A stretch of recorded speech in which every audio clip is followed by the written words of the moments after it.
निरंतर जागृत चेतना को प्रणाम करता हूँ और ओशो की चेतना की धारा को जन जन तक पहुँचाने के लिए इस क्षेत्र में रहकर पूज्य स्वामी जी, वयोवृद्ध पूज्यपाद स्वामी जी,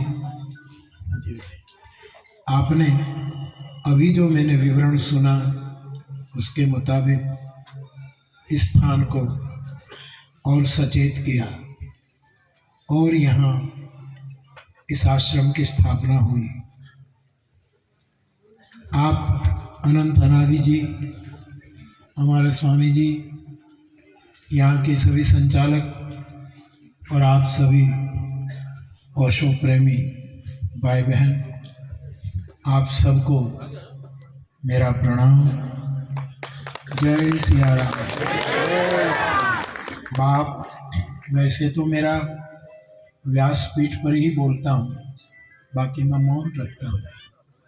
शाम को मेरी संध्या पूजा के बाद मैं फिर लोगों को मिलने के लिए बोल लेता हूँ, लेकिन आपका उत्साह, आपका आनंद, आपका व्यासपीठ के प्रति स्नेहादर और मेरे प्रति आपका प्रेम, इस अनुरोध पर मैं दो शब्द कहने के लिए मेरे मौन को एक तरफ रख कर के क्योंकि जो प्रेम व्रत न तुड़वा दे वो व्रत प्रेम का है। यहाँ मैं बोलूँ वो भी मेरा मौन ही है, समझ। इसलिए मुझे दो ही बात कहनी है कि ओशो के इस मंगल अवसर पर हम यहाँ हैं और इसके साक्षी बन रहे हैं, वो भी मेरे लिए विशेष प्रसन्नता की बात है। हमारे रामचरितमानस में ऐसा कहा है सूत्र के रूप में कि 3 प्रकार के जीव होते हैं, विषयी, साधक, सिद्ध सयाने।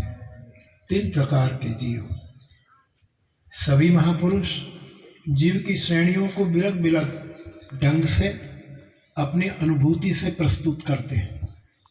जैन धारा कुछ और कहती है, बुद्ध धारा कुछ और कहती है। सबकी अपनी अपनी गति है, अपनी चाल है, अपनी अदा है। मैं अनुरोध कर रहा हूँ कि हम विषयी न रहे, हम साधक बन जाए। और साधक की कोई मुझे व्याख्या पूछे कि साधक माने क्या, तो वो तिलक कर लिया, माला ले ली, अथवा तो आपके समान कपड़े पहन लिए, दीक्षित हो गए, ये सब तो है ही। लेकिन मुरारी बापू को कोई पूछे कि आपकी साधक की व्याख्या क्या है, तो मैं इतना ही कहूँ कि जीवन में, किसी के जीवन में कभी बाधक न बने वो साधक।